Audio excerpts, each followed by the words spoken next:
Hello and welcome. My name is Liz Frankel, and I run the Alley All New Initiative, which is the umbrella under which we at the Alley develop and produce new plays. Tonight is our annual early draft preview event, which is where we let you into the world of a play that is still actively being written. And this project is a very exciting one for us at the Alley because the writer is Shawn Hamilton, who is a member of our resident acting company. And this is actually the first play he's written. So we're really excited to be supporting him as he starts something new. So now let me welcome on Shawn.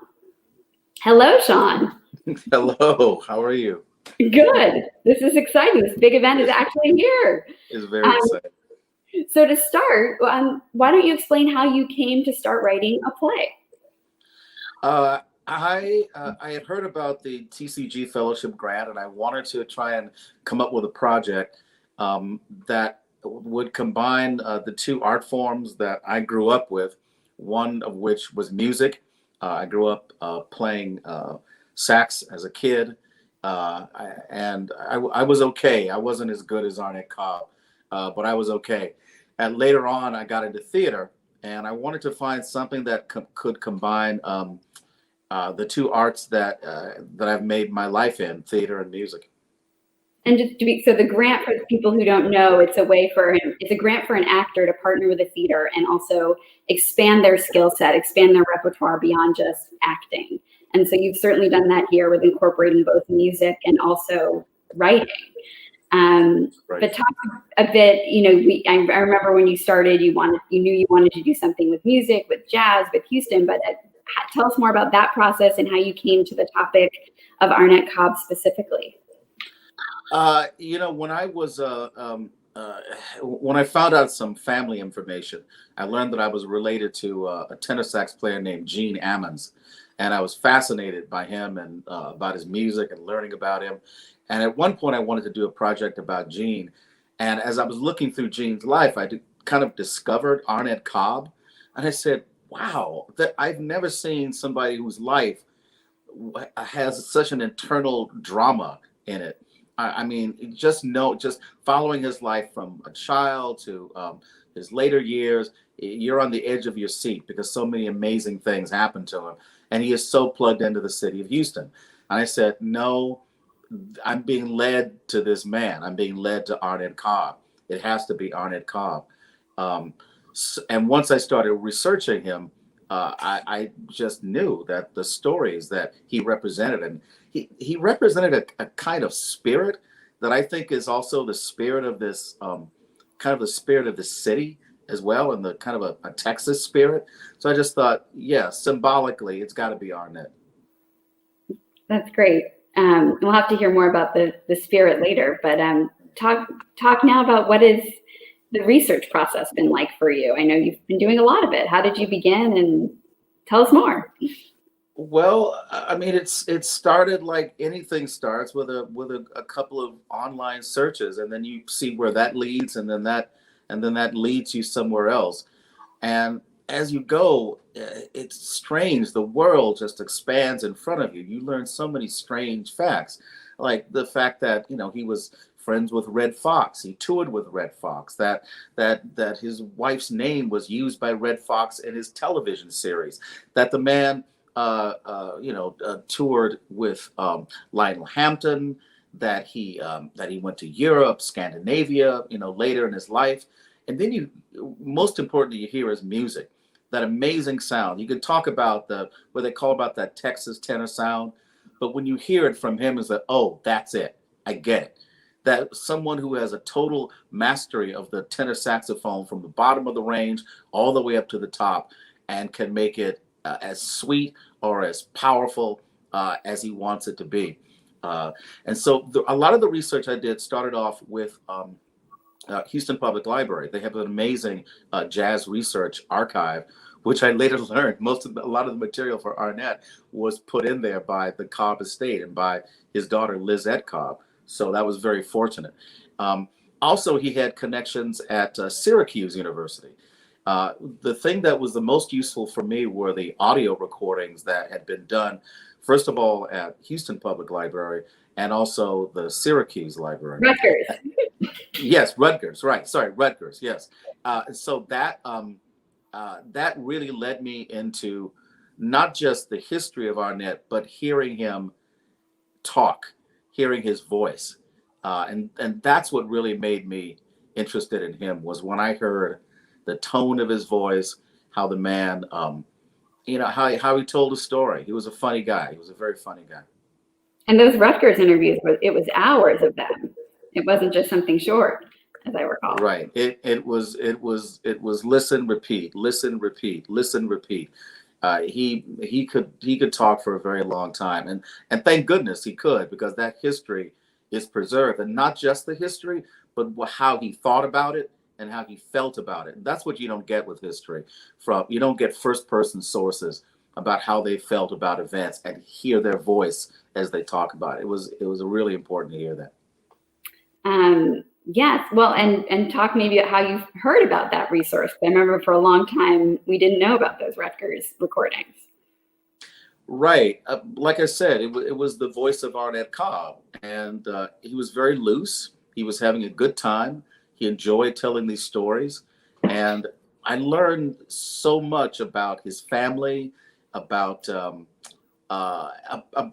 what he felt about the situations he was in, because that was the important part. I wanted to, if you're trying to do a guy, you want to know how they feel, right? You want to know how they live through something, and so those recordings were the ones that really just opened the door. Yeah. That, and of course, meeting Lizette Cobb. Right, who told us about them? Yes. Right, absolutely. That and she has been absolutely amazing. So that's it's strange. I've felt like it's more of a life journey that I'm kind of on, and it feels right to be where I am right now. And before we share the excerpt, I realized, I feel like both of us have been steeped in the world of Arnett Cobb, but for someone who's tuning in and watching because they care about new plays or because they care about watching you on stage, but they aren't a jazz person, how would you describe Arnett Cobb to that person? Arnett Cobb is a Houston tenor sax jazz player that represents the style of playing that people call the Texas tenor sound. Texas tenor sound is a big, honking, fat tenor sound. It's the sound of the 50s that you think of in rock and roll. The tenor sax, unapologetic, upfront, loud, taking over the band, walking down the aisle, that powerful thing. And for Arnett, you have a young man growing up in a very difficult family, whose mother did house cleaning work, and who was shifted between many different relatives, and was always trying to find a family for himself. And I think that he found family in the bands, in the many bands that he was in, but he also found it in his wife. People think of musicians in touring by themselves, out partying, having a good time. Arnett always traveled with his wife. And what he was always trying to find was what he called the family band. His career went from late 30s all the way to the early 80s, mid 80s, 1986, 87, 88. He came out of retirement. He came to Houston after a terrible car accident, and ended up going back on the road again. First of all, with his amazing town hall concert where people recognized that Arnett Cobb was back. In fact, his next album was Cobb is Back. Then he starts touring to Scandinavia and all around Europe. He starts maybe records in France with Black and Blue Records.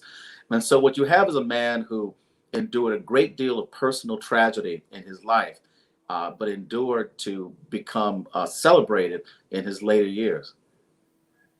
And what I think is so exciting about him too is it's such a great Houston story, because he's someone, there are so many famous people at major careers who are from here, and he's one of them, but that he also spent so much time in his career here that Houston plays such a key role in his whole story, not just in his beginnings. Well, when he returned to Houston, he really was a spark for a very strong jazz scene in this town. A lot of great tenor players were mentored by him, and he was great with kids. He was great. He was always willing to share his time with young players, and he had bands in town, so you could work with Arnett Cobb in Houston, Texas. So it was a big deal to have him back in town. Yeah. So before we share the excerpt we have of your play, tell us, where are you in the process of writing it right now? Pretty early. The excerpt that you're going to see is 15 minutes, so it's a cut of a cut. I call it a sort of visual sonic poem, really. It's difficult to fit things into that 15-minute format, but I'm inspired every day to write about his life. I'm afraid it's going to be a mini series at this point, but I'm hoping for something that will be live on stage. I'm hoping there will be music. The other day I had this dream about a tenor battle going out into the audience in the house. I don't know if that's possible, but I have these dreams about Arnett Cobb, and the more I learn about him, the more inspired I am to keep working on it. We'll see where we all come back, after these difficult times that we're in right now. But this is a project that I'm going to carry with me for quite a few years. Perfect. Good. That's what we want. And now I think it's time to transition into showing our excerpt of Shawn's play. It's 15 minutes. And to give you some context for what you're about to watch now, when we do this event in a theater, we have actors standing at music stands, reading, acting from a script. And so this is basically the online Zoom version of that. We spent 2 days last week rehearsing with the actors, and a third day focused on recording. Shawn had some fun with the very beginning, as you will see, but this is otherwise basically a play reading on Zoom. Since we're at our screens, it somehow feels like we should now be showing you a movie clip, but as Shawn said, this is not that. This is a piece that is intended definitely for the stage. And also in the same way that when we do readings of works in progress, those readings are so different from the full productions we do. This excerpt that you'll see is definitely quite different from the online productions the Alley will do later this season. Shawn, anything else you want to say to give context for the scenes? No. The scenes I chose in part were representative of a slice of his life. But they're not done. They were just where the dreams that I had ended that day. Yeah, and I would add too, it starts in the beginning, but then ultimately the scenes you're watching now may be sprinkled throughout the whole play, not necessarily at all in the first 15 minutes. Right. So join us after the excerpt for a conversation again with Shawn and with Lizette Cobb, who is Arnett Cobb's daughter, as well as Tierney Malone of KPFT's Houston Jazz Spotlight and the Jazz Church of Houston. It will be moderated by our research dramaturg on the project, Jessica Ellison, who's currently a master's student at University of Houston. And now we bring you this excerpt of Shawn's play.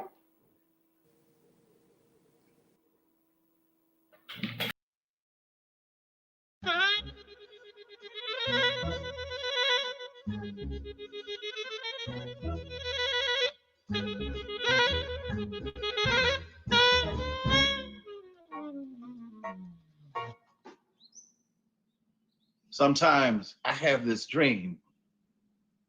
I think it's morning, and I'm standing out in this field.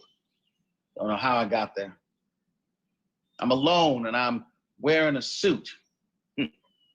shoes are shined out in this big wide field, trying to figure out how the hell did I get out here? This is strange. I start trying to walk towards, but I can't move. The grass is too high to move through it. And I'm like, somebody should cut this damn grass. But I look at my hands and I'm holding my horn, and I can still kind of see people out there. And I know I got to go, and I blow. Because if I don't, ain't nobody gonna hear me.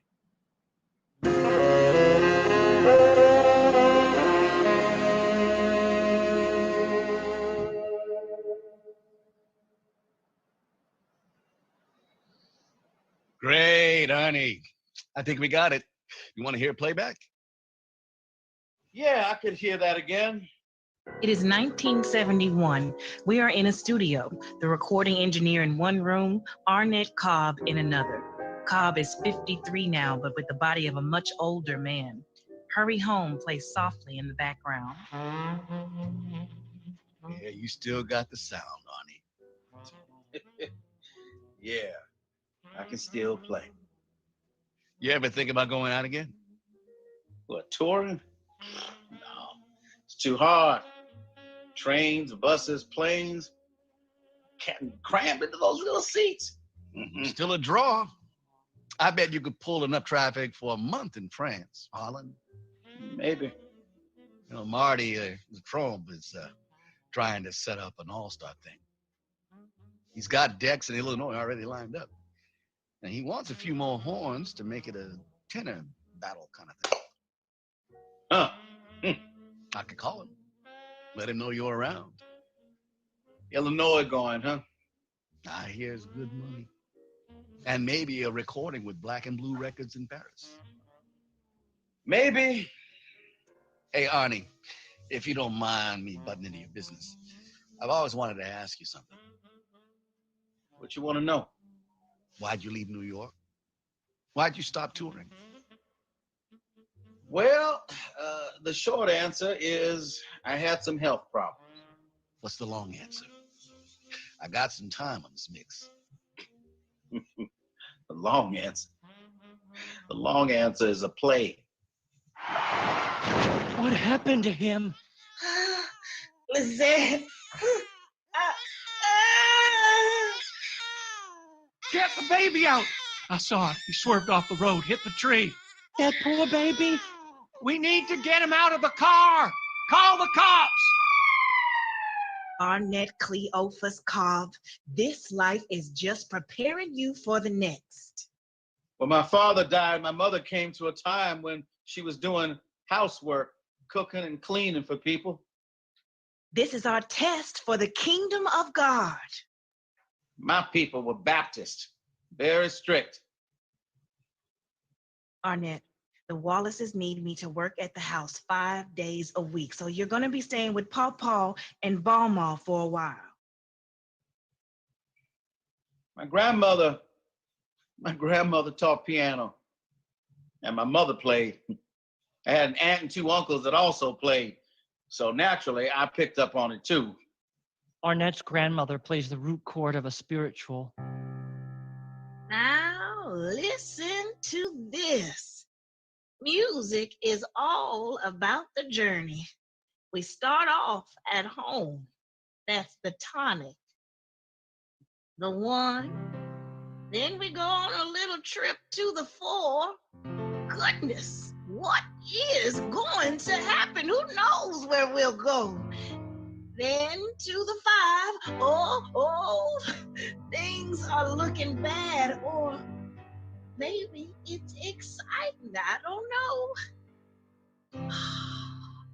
But in the end, everything comes out all right. We come on back home, back to the tonic. You hear that? High or low, all music takes that journey. All music comes home. And that was when the nickel hit the bottom of the jukebox. I got it. I wanted to play. I wanted to come home. And while I waited, I took violin lessons at $1 a week. If we paid for a year, we got to keep the violin. And that was what I brought to Phyllis Wheatley, to that mighty 80-piece band. I brought a violin. Shoot. Son, I can't hear you. I can't hear me either. Would you like to have a horn? Sure. I have one horn left. It's a saxophone. Yeah, I like that. Well, Mr. Cobb, here's your new best friend. Take care of it. It's not a band instrument. It's a C melody. What's that? It doesn't quite sound like a regular saxophone. It sounds more like an oboe. Well, that's all right. I like it. I like it just fine, just fine. Hey, Oboe! Oboe! That's how I got my first nickname, Oboe. And once I got that horn, I started practicing. What the hell is that? My baby's trying to sleep. I worked too late for all this noise. God in heaven, will you shut up? I was a sensitive youth. That hurt my feelings.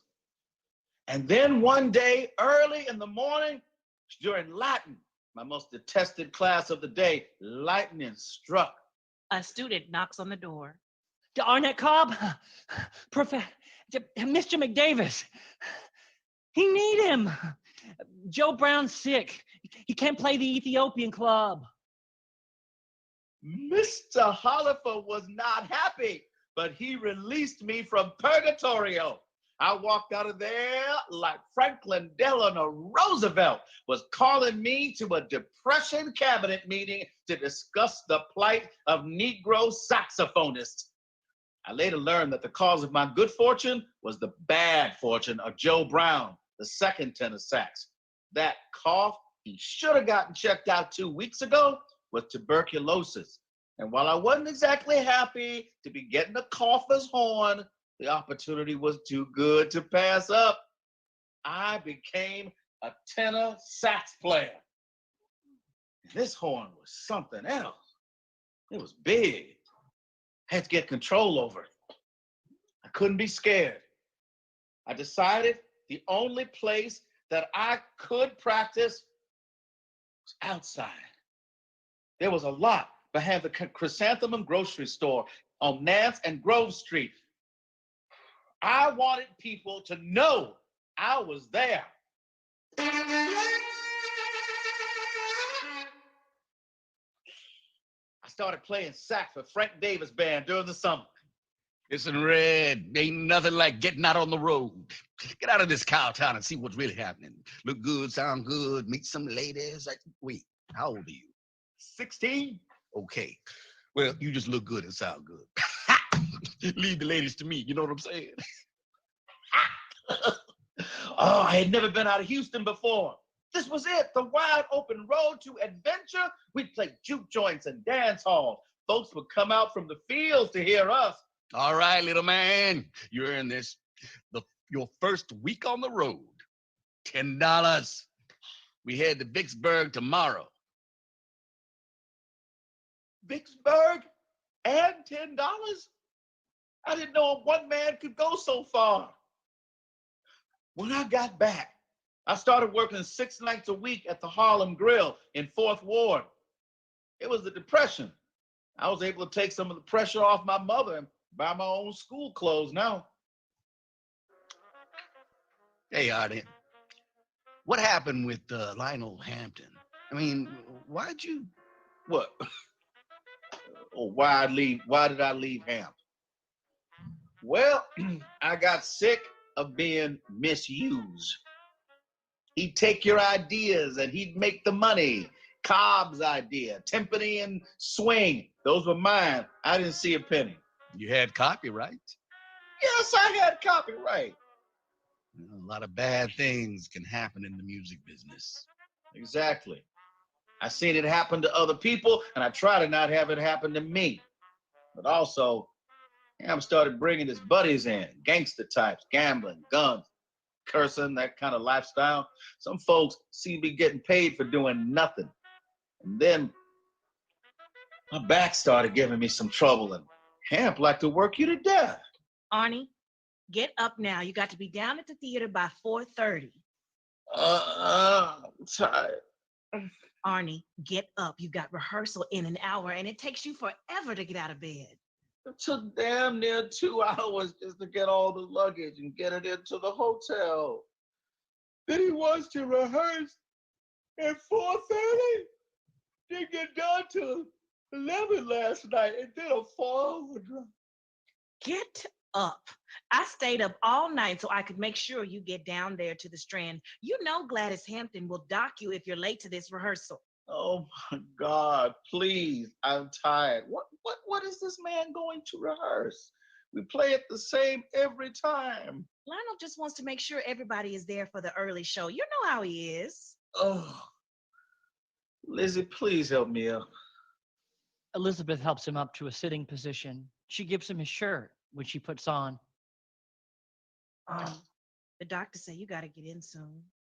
I know what he said. Arnie, he said if you didn't get in and get that procedure done, you may not be able to walk anymore. Lizzie, I got to work now. You want to work or you want to walk? We are in the offices of the Gale Agency in New York. Ralph Cooper, lead agent and owner, and his second, Billy Shaw, are in conversation with Arnett. Mr. Arnett Cobb. What a set last night. Baby, it's a pleasure to finally meet you. I have heard about you as well, Mr. Cooper. Ralph, baby, please. Man, you've been killing it. I saw you with Lionel. Ralph said, you got to catch this. And he was right. Nice to meet you, Mr. Cobb. I'm Billy Shaw. The crowds have been off the charts. And that solo on Flying Home was hot. Thank you. It's been a good run, but I'm trying to be doing my own thing now. We've been following you for a while now. You've really got something, Arnie. You probably know about us. Well, we think we're the best. We handled Billie Holiday, Clifford Brown, Dizzy, and we've got connections in Chicago, New York, L.A. And all up and down the East Coast. Yeah, but we're not just bookers. We're also a personal agency, managers. We look out for your best interests. We'd like to work with you. We've got a spot we can drop you in at Baby Grand's on 125th Street next week. I appreciate the offer, but I'm going to need to have an operation on my spine. Your spine? Yes, I've got Pott's disease. It's from an old injury. But I mean, baby, you need to do that now? We're really hoping to bring you into the agency, Arnie. We've got some pretty full lineup. You can show some legs. Some legs? See how you draw, so we can promote you. After that, we'd try to get you into a studio, and you could have an album out in front. In front of what? We're talking San Francisco, Chicago, at least 3 months. But we can get you on some fast gigs, too, or even front you some bills if you need some cash money. Whatever you need, baby. Oh, no loans. What kind of contracts are you talking about? Billy, let him in. Of course, this would be up to you in the end, but we would be looking at a 4 to 5 year commitment from you. In return, we would be willing to make some sizable... No. I mean, look, I know y'all got the juice. I mean, y'all can do whatever you want to do. But I am not looking to sign my life away. Listen, Arnett, we would be putting quite an investment in up front. Uniforms for the band, transportation, very nice hotels. You want a new car? New suits? We would take care of you. Charlie Parker comes in. He looks nervous and tired. Bird, baby, how are you?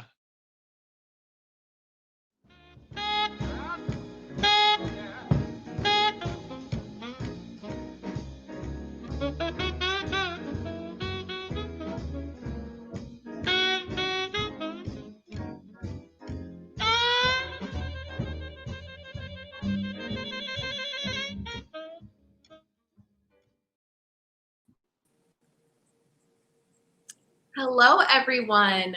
What a great preview that was. My name is Jessica Ellison, and I am the research dramaturg for this project.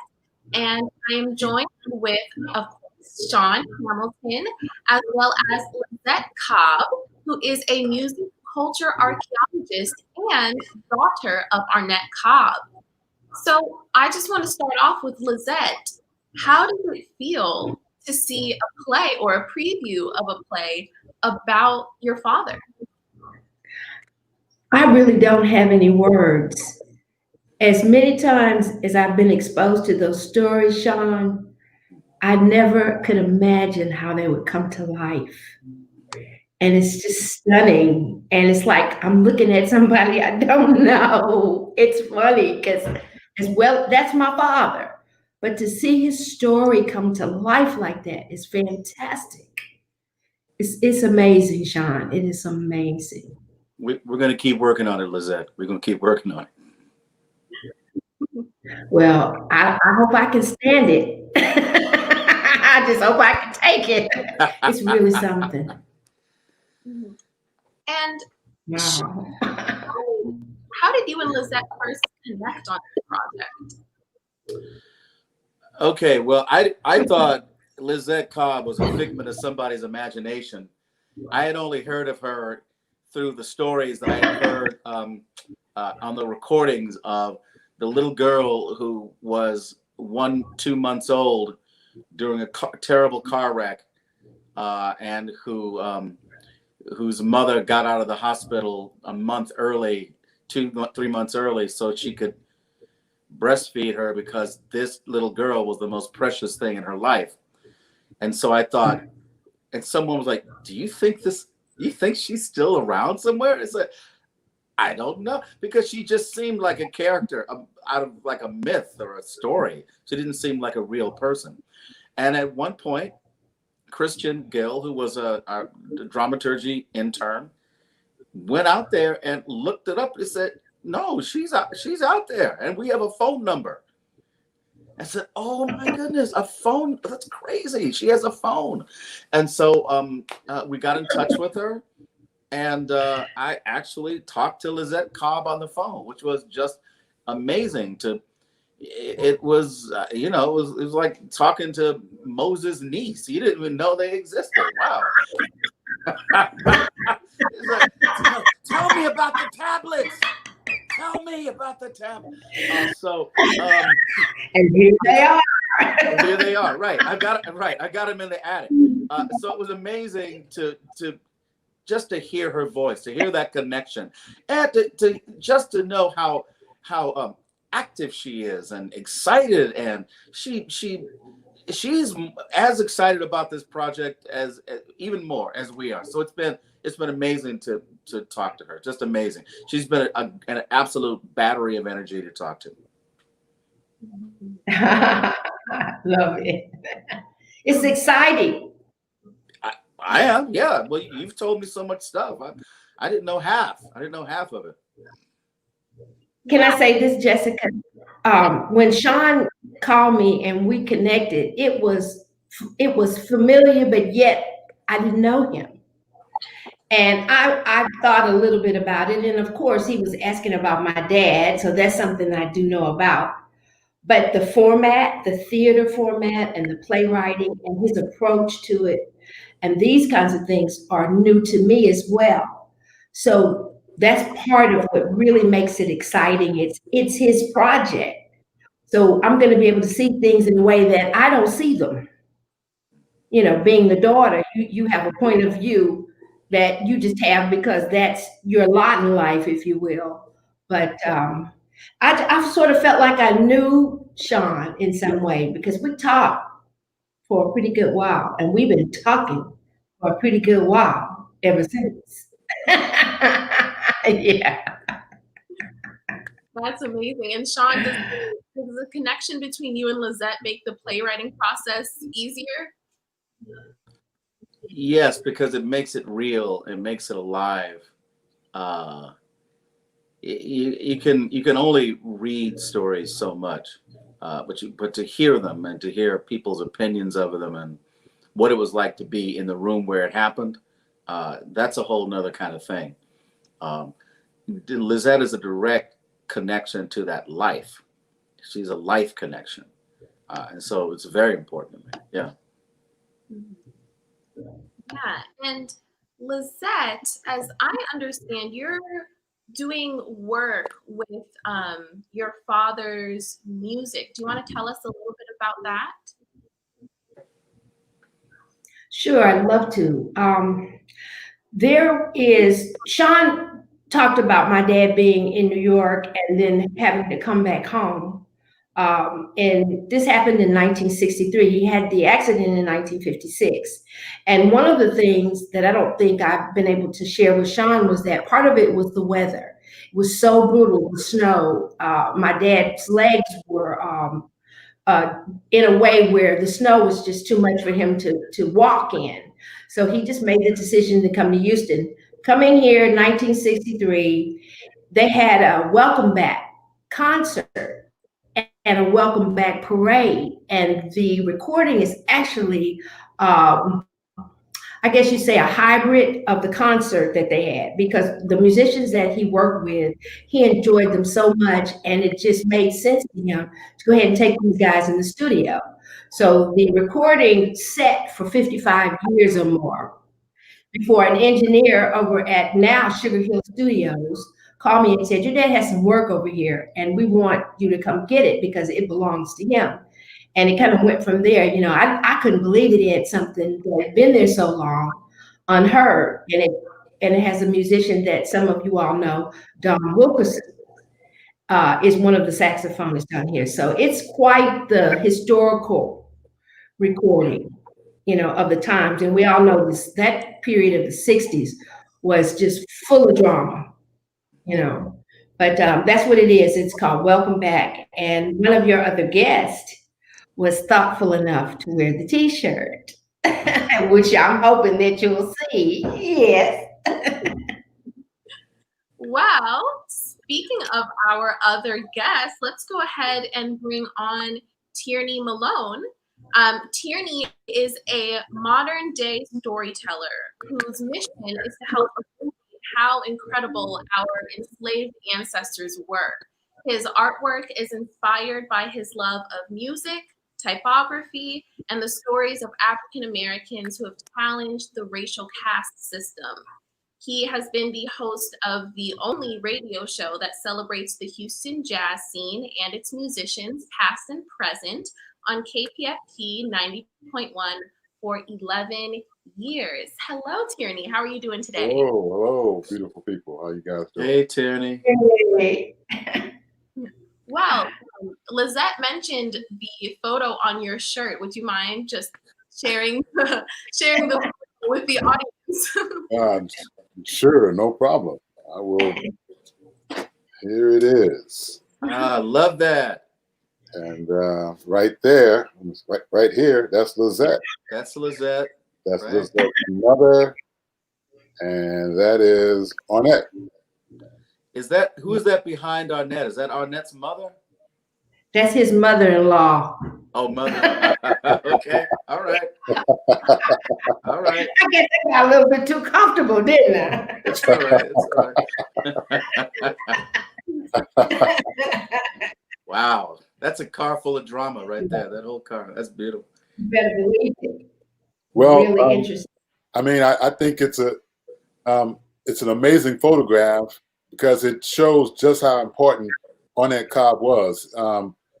I refer to Arnett Cobb as the Dean of Houston Jazz on my radio show, and I refer to him as that because, in my humble opinion, if he didn't come back to Houston in '63, we wouldn't have the vibrant jazz scene that we have, and really all the musicians who came, after he came back home, because he mentored the next 3 generations of musicians, and he built institutions that gave musicians opportunities that still exist today. So the fact that they held a parade for him that had the famous King B from KCOH, I don't know if many of you out there know the name King B, but if you saw the film Ray that featured Jamie Foxx, there's a scene that he's in a radio station and he talks to his future wife on the radio, but that DJ was King B, who was a major DJ, but he was one of the cats that helped to facilitate that parade.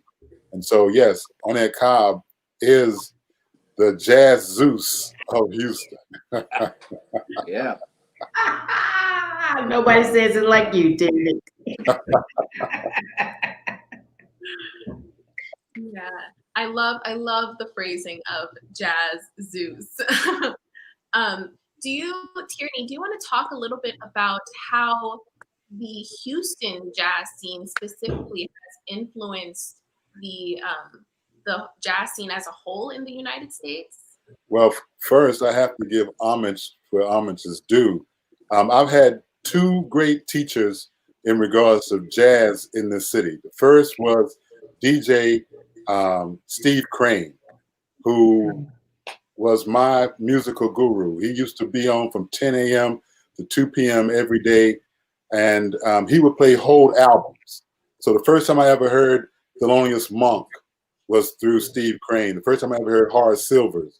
I mean, you know, if you hear a song, that's one thing. But when you hear albums, you can hear how an artist thinks. So Steve Crane is the first. The second is Lizette Cobb. Lizette Cobb told me stories that made these mythic figures human, because to her, they were just the cats that her father worked with.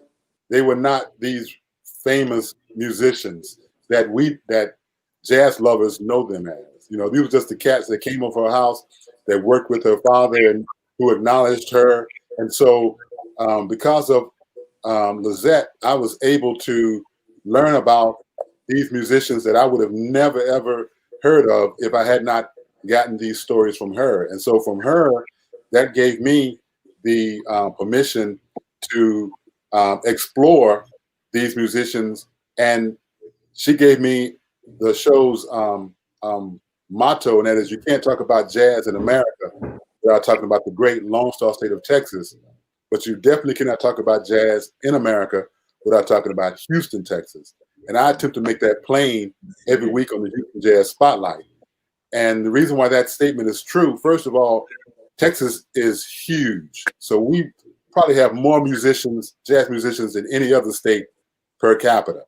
But in regards of Houston, Texas, if you look at Houston jazz history in the past, there's not a single major musician that you can name, from Duke Ellington, Thelonious Monk, Charles Mingus, Bud Powell, that didn't have a Houston musician in their rhythm section. And the list goes on and on and on.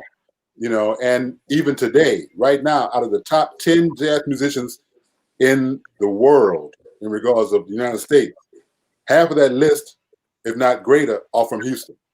And we're still producing jazz musicians like Jason Moran, Robert Glasper, Chris Daves, and the list goes on and on and on.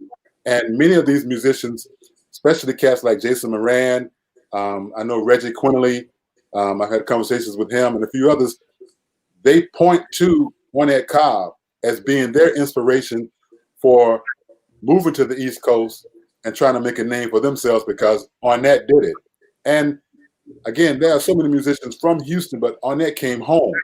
So he played with cats from HSPVA. He played with cats from TSU like the Crusaders.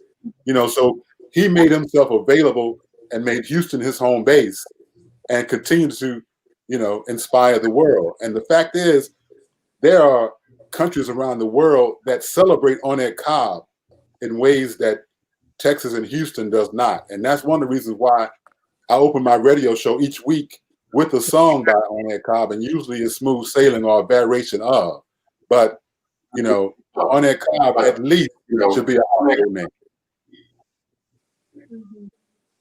You think about the other horn players coming out, the Laws Brothers, Everett Harp, Shelley Carroll. You know, you think about that. For a while, it felt like the city was just known for tenor players, because I think in part they had been so entered by him. Yeah. Oh, well, definitely. I mean, you know, one of his big proteges, you named him, Shelley Carroll, you know, who has that big round tone and sound. But, you know, Arnett Cobb is just so hip. You know, I mean, it's like, and first of all, Brother Shawn, that piece is amazing. It is beautiful, brother, just where it is right now. I look Yes. forward to, the full work. But what you have right now, man, is amazing. Amazing. Nothing's gonna make me sleep better than hearing you say that. Thank you. I'm trying not to cry. But on it, go ahead, Lizette. I didn't hear you, Lizette. What did you say? I was going to say that all of the things that you all are saying about my dad, one of the things that makes me the happiest is that he passed it on. And that, Shawn, speaks to what you were bringing out about him always looking for a family, because he sees the world as a family, because he sees the magic in the music. So, for him to be able to share that with everybody and to mentor and to pass it on, that's what he got. When he got in the right place, when he was with Milton Larkin, that's what he got, and it stuck with him, and that was very important. But y'all just don't know. It just makes me want to cry, because that is what we're all about. We tell our stories so that we can encourage one another, so we can be all that we are supposed to be here on this planet Earth. But it's beautiful. Like, I don't know who said it, but it's a beautiful thing. Can you all hear me? Yes. Yeah, we can hear you now. Yeah. It's wow. What can I say? But you're right. Statistically, Houston is where the story starts. And it's not to the exclusion of other artists or other persons. They're all just as important. They fill out that whole roundness, this whole holistic picture that we're looking to bring forward. But the folk went from here. And it's funny that I thought about, where did the horn players come from? Was that a Fifth Ward thing? Where did the drummers come from? Was that a Third Ward thing? Where did the pianists come from? Because that's, when you look at them like that, you can start to put them into some kind of order, if you will. Not a restrictive order, but just a way to understand, wow, how come so many piano players came from Third Ward? Why did so many horn players come from Fifth Ward? What is going on with the water in Wheatley? That you got Eddie Vincent, Arnett Cobb, the Crusaders, just a string of folk coming out of there. Listen, we could talk history preservation. We can go there. We can definitely go there. There used to be so many more clubs and places to play, right, Tierney? And now we're kind of limited in a number of places that you can find. I mean, it wasn't just where you went and sat down and had a cocktail and there was a table and you listened to your jazz with your pinky up. You got up and you danced, or it was like you went out to have fun. You weren't watching a museum piece. You were going out to have fun on a date, or really to dance. The music was to dance to. And we don't have those kind of spots anymore.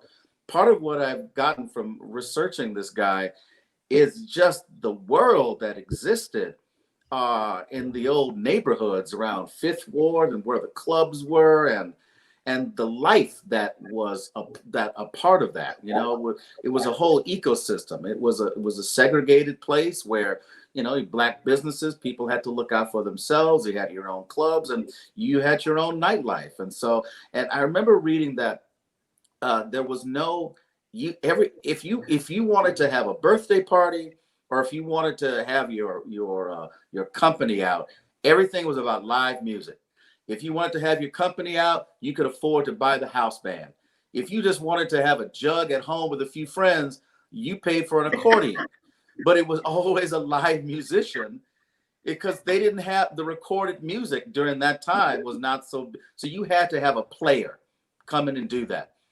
And kids coming out of school were snipped up fast. It was like coming into basketball or football, because they needed players for those bands all the time. And if you were good, you were going to get knocked off and taken off on the road, and you could be starting a career at 16, 17 years old. It's amazing to think he was making money at 14 already. And bands were already using him at 4. I said 16 in the play, but at 14, he was already in clubs where he obviously couldn't drink, but he was making money at night. And those players were part of the money that came into those families. You know, mama was out doing what she had to do, and everybody had to be out there working. And Arnett seems like he took that, his responsibility about that. He was always big about the money. He always like, I got to make the money. I got to take care of myself. I got to make the money. Got to make the money. It was a big deal for him. Very big deal for him. Was he like that growing up with him? Because I remember he had a quote about, he said, always get insurance. Get more insurance than you. He sold insurance for a while. Yes, with your mom, right? So you can imagine a man who had so many accidents. Insurance was a big deal for him. Yes, it was. He was, to the degree that he was very cognizant of him being the breadwinner. Right. And he wanted to be able to take care of my mother, as they say, in the manner in which he had become accustomed. Okay. And my grandmother was a source of pride because as you said, he didn't live with his mother all the time. My grandmother lived with a family called the Sorrells, where the now Booby Grill is, the building. They built that house. And so he wanted his mother to get from under that thumb of that domestic work because she had other talents. So it was all about, as the kids say now, stacking paper so you can make some moves. Right. That's who he was. He was very, very important for him to be, and then to have some control over your life. We're talking about the late 30s. My father graduated from Wheatley High School in 1932. So we're talking about late 30s, then we're going into the 40s and the 50s, and a Black musician. You know, you had to work at having control over your talents, your abilities, and the ability to do what you.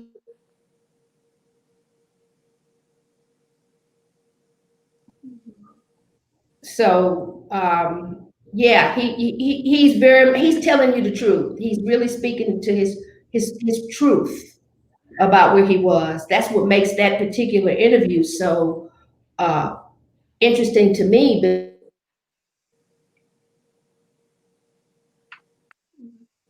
Having a little bit of trouble with Lizette's internet connection, because that is the time that we are living in.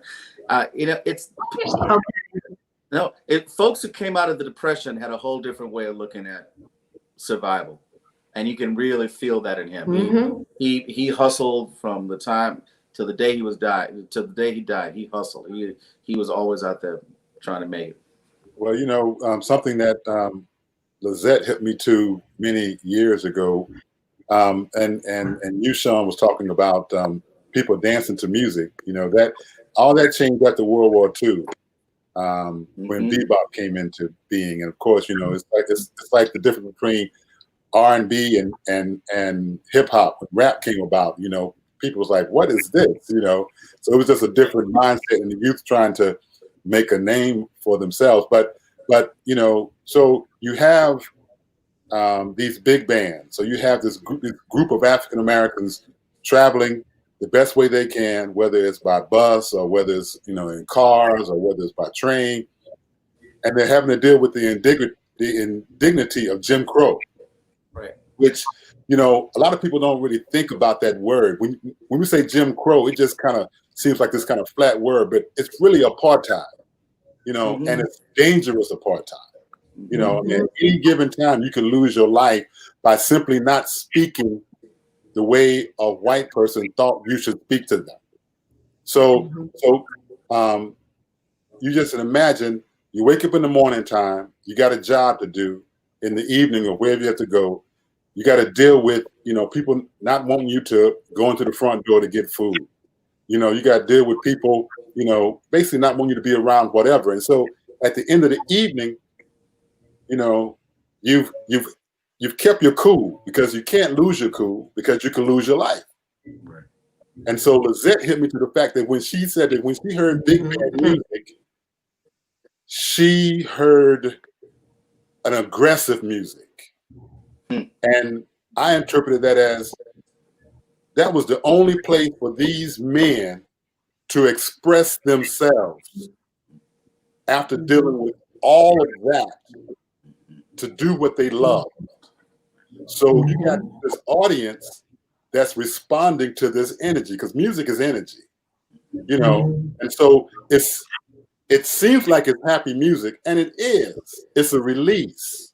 You know, I've been hearing on a blues documentary, this guy would say that on Saturday nights they would have these dances, and it was kind of like a pop-off valve. It was the opportunity for people to release all of this energy from the indignities that they had to deal with the entire week. So big band music, in a way, was kind of like this pop-off valve where people could go out and dance and feel that energy, feel it. Because hearing music through your stereo system is much different than standing in front of a bandstand and feeling the force of horns and drums, you know, and so on. So the power and that vibration hitting your body.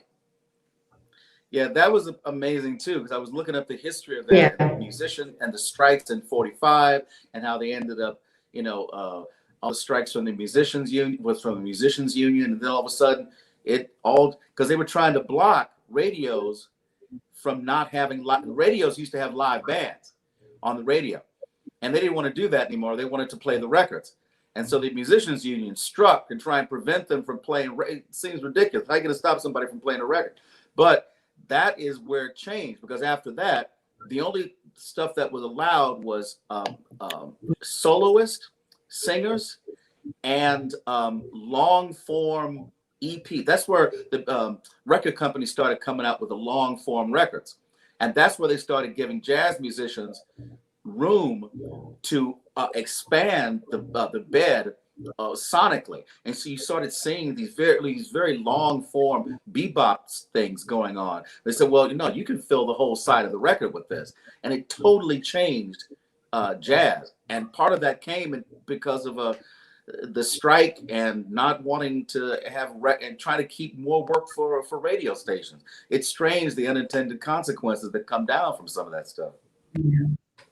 Yeah, and the commerce, the intersection of commerce and art, and these are results of some of those interactions, because you got a group of people who are thinking about the commodification, and you have another group of people who are producing it and creating it, and it's a spiritual outlet, and it's to make you happy and to make you sing and to remind people of your humanity that was so terribly needed to be reminded of, you know. Yeah, my daddy, I tell you, funny about the what you expounded on, you and Shawn, Tierney, is my daddy told me a funny story about Lorraine Gillespie, Dizzy Gillespie's wife, chastised him and told him, you better play something somebody can dance to, because, you know, you're going to mess everything up, because the people not going to be dancing, you know, because that's where it comes from, that place. Like Tierney so aptly explained, it's a release, so you can get up and start again the next day, you know, because you had to keep going, right? You know, just like now we all find our inspiration in different things, because what's the alternative? Lizette, I've always been curious about when you started touring with him. What was the first tour? Because that's part of my story, is when he finally goes back on the road again after he starts recording again and goes out to Europe. What was the first tour that you did with him? My first tour was in 1977. And it was a tour that started in New York City at the Roseland Ballroom. And then it went to upstate New York. And I don't know, I can't think of the place that it is, but they still have it now. It was like a pre-tour tour, but it was domestic. And then I went, the very first festival that I ever went to was the Grand Parade du Jazz in Nice. And it was like another planet, because it was people like Earl Father Hines, U.B. Blake, Helen Humes, Chuck Berry. It was one of those kinds of music festivals where, you know, it was holiday for Europeans. It was right after Bastille Day. So everybody was, they have those month-long holidays that they take during the summer months. A lot of people in Europe do.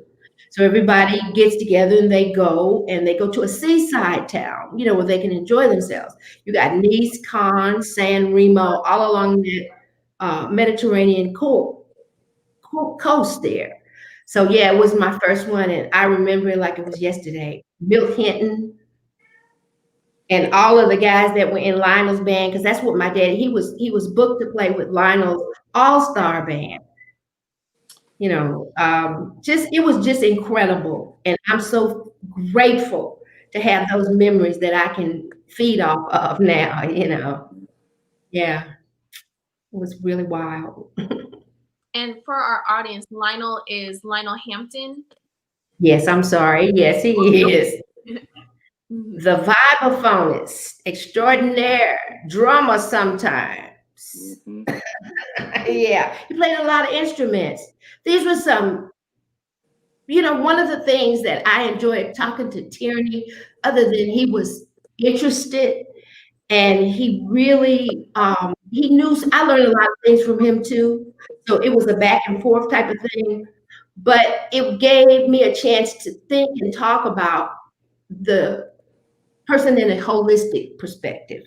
You do this is your job, this is your gift, but other interests, the other things that they've done in their life, how they incorporated their love for music and the different instruments that they played. So it still is something that is a great deal of interest for me. And I do learn a lot from Mr. Malone. Well, like Charlie Bird Parker says, I love the stories. I mean, that's the thing, and with me being a visual artist, when I was coming up, I was trying to find mentors, and the cats I immediately gravitated to were these cats who lived these unconventional lives, and they were jazz musicians and they were athletes, primarily baseball players. And so for me, it gave me a certain sense of confidence and solace to see cats who were able to follow their dreams during periods of time that now we look back and think, how did they do that? You can imagine a cat telling their mom they want to play baseball for a living, and it's like, boy, you better get a job, because and again, you got the challenges of Jim Crow, and these cats did it in spite of, and so it's those stories that I gravitated to, and still, find encouragement in, and enjoy telling. And they did it and they had fun. Right. Lizette, how difficult was it for him to get through his day? Well, physically, it was a challenge. Right. Because of the accident and because of the previous illnesses that he experienced. Because he was a hard-headed boy, and he got run over by a car when he was a little kid, and so he had some repercussions from that.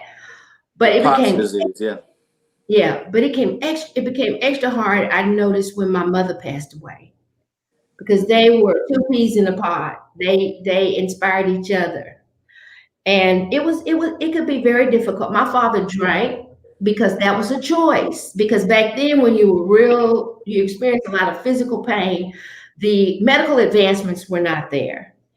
And there were people who self-medicated on the things that were available to him. And he always decided that he wasn't going to use marijuana or heroin or something like that. So he chose to self-medicate with alcohol, and partly because it was legal and he didn't want to go to jail. He wasn't trying to go to jail, not like that, So there were some really struggling days, but there were way more wonderful things, because when he picked up that horn, that stuff was there, but not there. And I always say that the music saved his life because he loved it. He really, really, really loved the music. So that's kind of how it was. But traveling was difficult because they didn't have the Disability Act.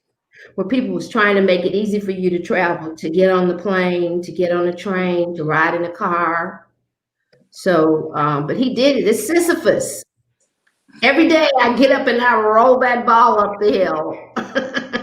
It looks like we got at least one question in there somewhere. Yeah. Yes, Liz is here with our audience question. Yes. So I'm here for the question. So for the first one from our audience, for you, Shawn, can you share a little bit about some of the supporting characters who'll be in the play? Oh my goodness. Okay. Well, Lionel Hampton, Charlie Parker, hopefully Gladys Hampton. Oh man.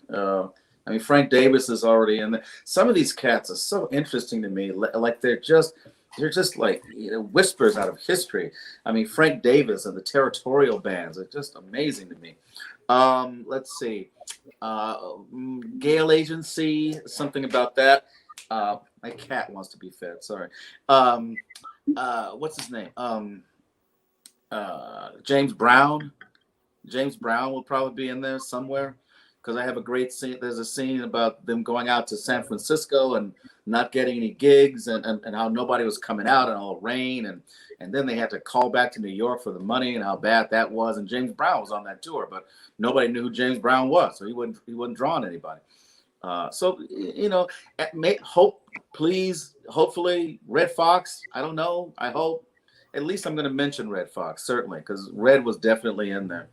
You know, the man went through so many different ages of entertainment in the United States that it's hard not to plug him in to somebody.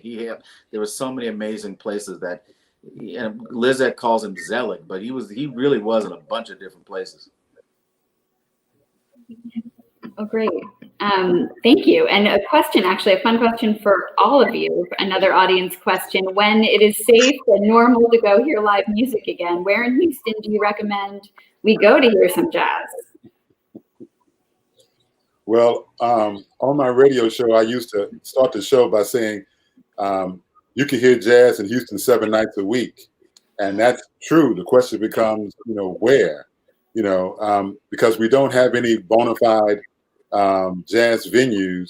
Musicians in this town make their livings by playing in restaurants, playing in bars, playing in some clubs, and of course the arenas. So it's just a matter of you keeping your ear out, and of course, you know, check out the Houston Jazz Spotlight. But there are just so many different places that musicians work at, and I started the Jazz Church of Houston as a project at Project Row Houses.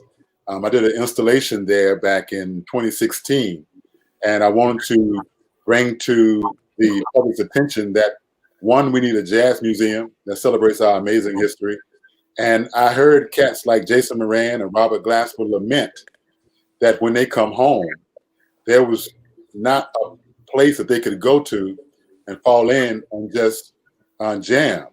Because that's one thing that is unique to me about the musicians from Houston that leave home.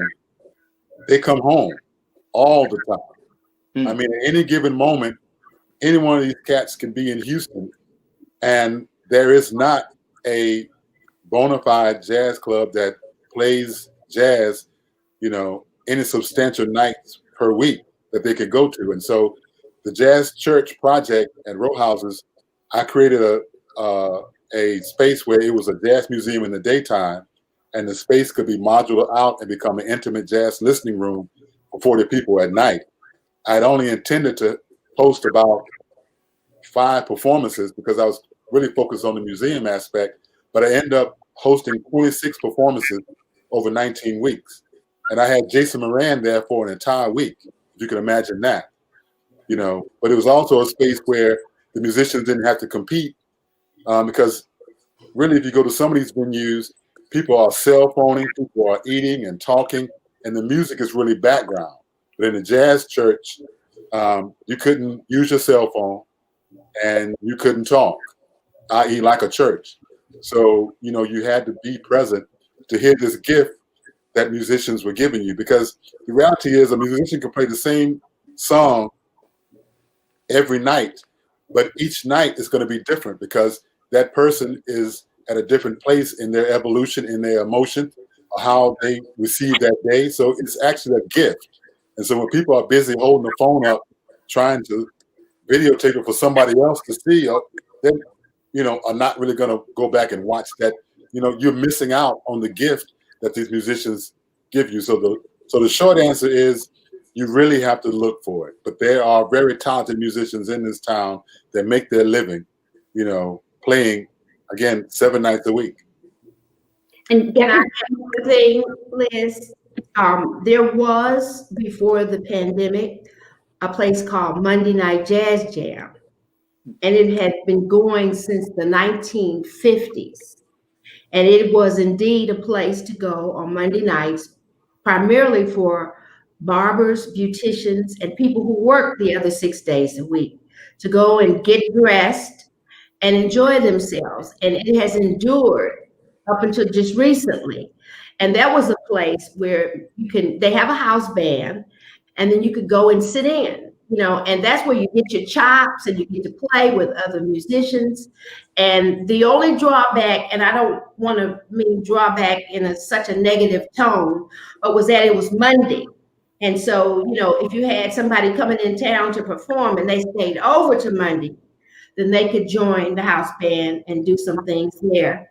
If not, it would have to be a deliberate act, to just deliberately say, I'm going to either go early to Houston and stay, or I'm going to stay over and play. But we certainly have the people here. Where was Club Ebony? That was on the corner That was of your dad's club for a while. What was Club Ebony? It was his gig to come back to Houston so that he could get his footing, and like you said, he was interested in getting paid, and having his money so he could take care of his family. So he managed the Club Ebony for a long time. Plus, he had such a deep address book. When you get to know people, Tierney, like those persons that you mentioned, they're friends of yours. They know you. So they are happy to come and accommodate. And also it accommodates them. It gives them an outlet to celebrate being home. But that's where it was. It was on the corner of Rosewood, and then it was called Dowling. Now it's called Emancipation Boulevard. Mm-hmm. Right there on the corner. Yeah, because the big buses, when they came to tour, they would park in front of my house. And they would walk around the corner to go to rehearsal to work. The building is not there anymore. It's just the foundation for the slab is there. So there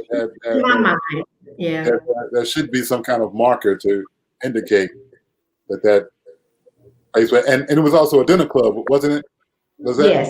Yes. And this is what Tierney and I work together to preserve and to bring forward these stories and these places, these venues that have held so much magic and music for all of us.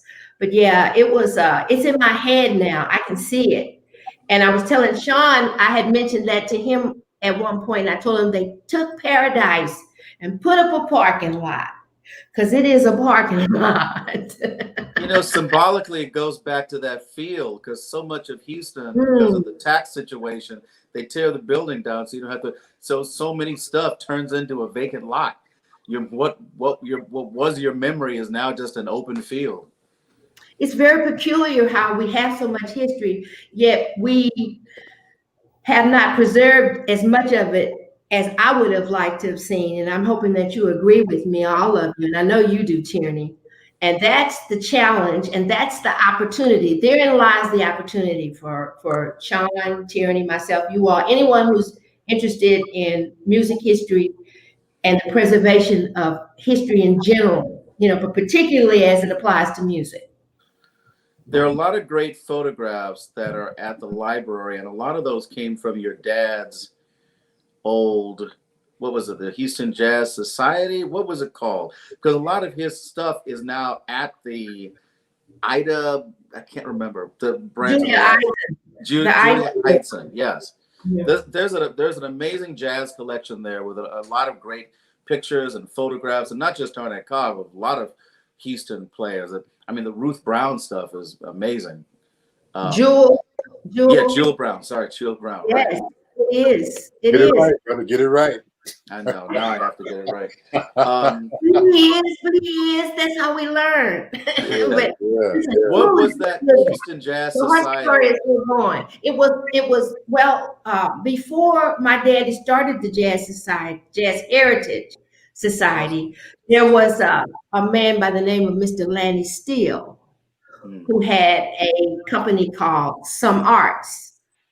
And they had an annual jazz festival and an annual blues festival every year. And you will not believe all the people that came. And you would. Right. Some people would not believe all the people that came to participate. And it was Miller Outdoor Theater, and it was free. Every year, Stevie Ray Vaughan, Lightning Hopkins, you name it. Muddy Waters. Yeah. I'm sorry, say it again. Muddy Waters. Yes. Oh, that was my favorite person. That's one of the persons I met in Nice. I sat by his side every night. I didn't know he was such a rascal, though. I may want to sit so close. No, he was a wonderful, calm down man. Very, he done it all. What's next? Right. We're sitting here on YouTube, and I encourage people to look for Jewel Brown. Her videos are on YouTube, as well as Arnett's videos are on YouTube as well. You can have a lovely time traipsing through YouTube, looking through these amazing videos. Well, that's what we've had to do since the pandemic. We've all had to get on YouTube. Right. Yeah.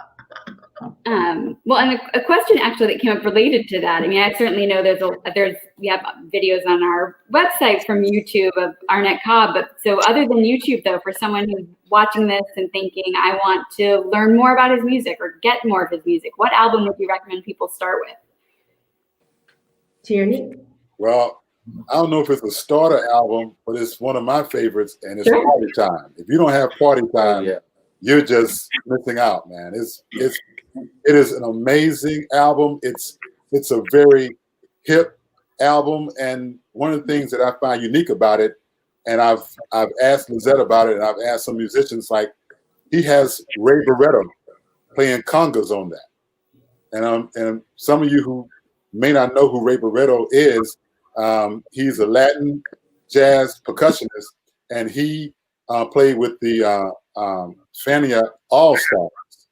And Juan Flores told me that when Ray Barretto was coming out of the service, he decided to start playing jazz because he had heard Arnett Cobb.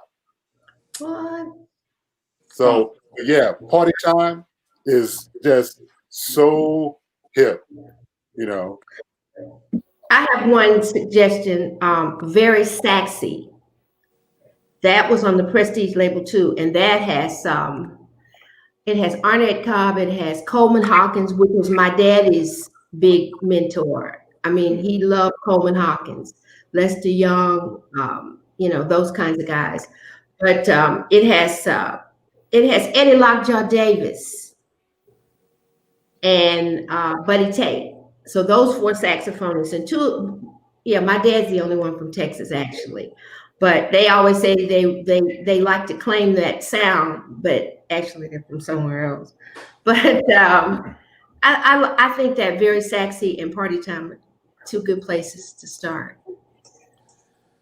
I love the blues and ballads. I could turn the lights down. It's like the rain is outside. It's like the Grover Washington wine light of albums. It's like you just put it on for that special night. Yeah. It's that breath through that horn. That's not something you can put on a synthesizer. Right. There was a period in our music history where we were using a lot of electronics, and by no means is this a critique, but you cannot get that breath tone from anything else in that horn.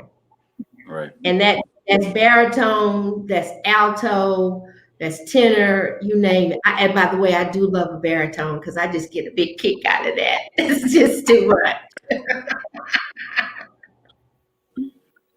Well, and then another question for you, Lizette, actually. Are you a musician? Did your father teach you to play an instrument?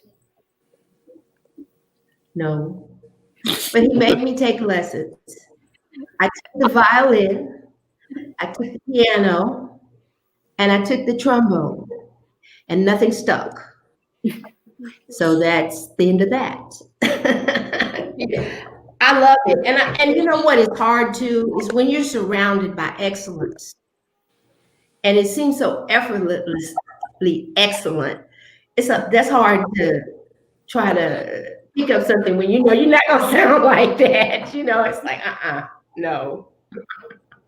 It's kind of how I felt when I heard That's Shelley. funny. I was in a band with Shelley Carroll. That's kind of how I felt when I heard Shelley play. It's like, just give it up, do something else. And was that when you were at HSPVA? That was at PVA, right? I moved into the acting profession. You started thinking you're going to be a musician, right? Yes, but Shelley Carroll is the real deal. Yes. You listen to him, it's like, oh, that's what it's supposed to sound like. And what? It's like when I went on tour with my dad, everybody thought, they said, and I'm no. You know, how you gonna sing? You getting ready to listen to Ella Fitzgerald, Helen Humes, these kind of people. No. I wasn't as sarcastic as I am now, but I said no. Well, and to bring back that point I made earlier about the fact that you can't talk about jazz in America. I'm talking about Houston. We've had at least 8 members of from Houston in Duke Ellington's big band, and right now Shelley Carroll and Andre Hayward are current members of Duke Ellington's big band. So, you know, I always wondered if Arnett regretted not joining Count Basie's band when he had a chance to take that audition. I mean, that's my what if. I mean, what if he had just joined Basie's band? He wouldn't take the audition. He didn't feel like he was very young. He didn't feel like he was ready. It's funny. He says, I wasn't married yet. And I think after he got married, he felt a lot more confidence in doing things, you know. And I think that's part of what allowed him to leave Houston. Yeah, it was family. Yeah. He hit you over the head with family. I feel better when I'm with somebody who's in my corner. Right. And in the end, So it makes it easier to meet. Yes. And in the end, he didn't want to go and tour, in part because your mother didn't want to go.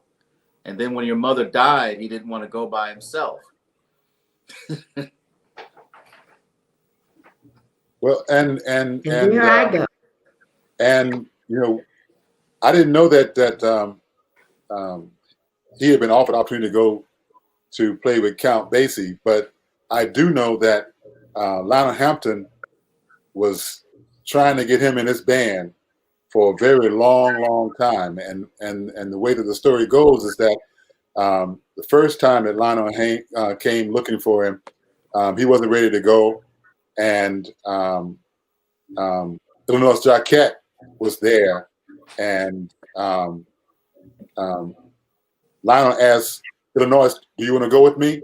He said, "Yeah." He says, "Well, if you go with me, you got to change from alto because Illinois played alto. You got to play tenor, and you got to play like Arnett Cobb."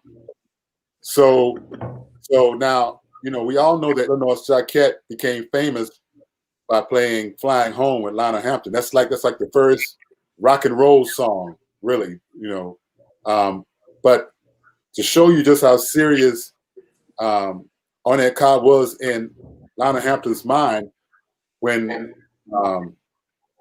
Arnett finally decided to join Lionel recorded "Flying Home 2" just for Arnett Cobb.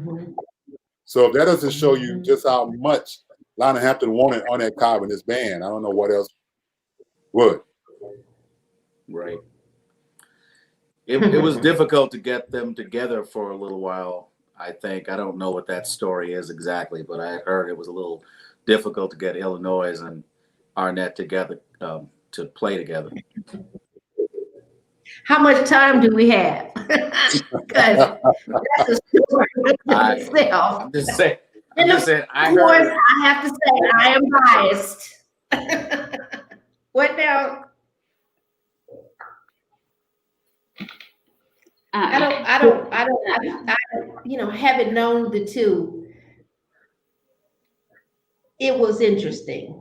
Like I say, Liz, how much time do we have? We have a few minutes if you want to tell us a good story. We definitely have time for a good story. It had to do with, I personally, from the little bit that I actually experienced, it didn't seem that way. Because by the time I met Illinois, they were like, oh, blah, blah, blah, and we're friends and yada. But I think it had a lot to do with just being a performer and just wanting to stand out. And they had different ways of expressing that, that wanting to be seen or wanting to be known or wanting to give you what they had to give you. And Illinois is a very different personality than my father. I can tell you that much. And there are always jealousies and there are always dramas. Whether it's in theater, whether it's in music, there's always that stuff. And part of the fun, I think, was seeing these tenor sax players compete with each other. What's funny is that how often they were just friends having the best time. It wasn't really a battle. It was more of they were just having fun. I see it as them making each other better. Right. Because that's what happened. But I can let you and Tierney say the J words, jealousy and so forth, because it seems weird when I say it, because I'm his daughter. So I feel kind of awkward, like, ooh, I don't know if I should say what I saw. But yeah, it was, and that's something that we may never know, really, because they're both gone in the physical sense, but certainly not in the musical sense or not in our imagination. Yes. Well, looking at the time, I'm realizing we probably should wrap up. But on the other hand, it feels like all of you could keep talking and telling interesting stories to all of us for hours and hours. And I look forward to more down the line. Before we close out, is there any final words or stories or thoughts or questions any of you panelists want to share? Well, I'll start by saying that I am very honored, and it is a privilege to be a part of this project that Shawn is working on, put together. Never did I imagine what it would really look like to come to life. And I am so honored to be Tierney's friend, because I've learned so much, and I look forward to doing things that will bring us all together like this or in other ways. And certainly everyone that I've met, Liz and Jessica, it's just been a wonderful experience. It really has. And I'm very grateful to be part of it. I want to cry. I'm going to cry. Well, I think I should go next so that Brother Shawn could be the last voice on this this part of the broadcast. But I just want to just impress upon the cats listening again just how hip Arnett Cobb is. Just with a few factoids. That's my thing, and that is he's mentioned in the autobiography of Malcolm X. Malcolm X says that Arnett Cobb was one of his favorite musicians to listen to. Basically, Arnett Cobb discovered James Brown. He scouted him for the agency that James Brown became a part of. He was the first band that played behind James Brown, because James Brown was just a singer. He didn't have a band. And James Brown wanted to be a crooner. He wanted to be a jazz crooner. And so Maceo Parker, the tenor saxophonist for James Brown, says that the funky JB horns were meant to sound like Arnett Cobb. And just one other factoid, is that you can hear Arnett Cobb's music in the soundtrack of Mr. Church, which starred Eddie Murphy, because Eddie Murphy says in that movie that The secret behind cooking is jazz. And if you are a Marvel comic book fan and you saw Iron Fist on Netflix, episode number 9, which was called War Without Words, you heard Arnett Cobb. So Arnett Cobb is the man. And that's it. Thank you. Anything you want to say before we leave, Shawn? I got nothing to say, not after Tierney. It's this is an electric, living kind of music form.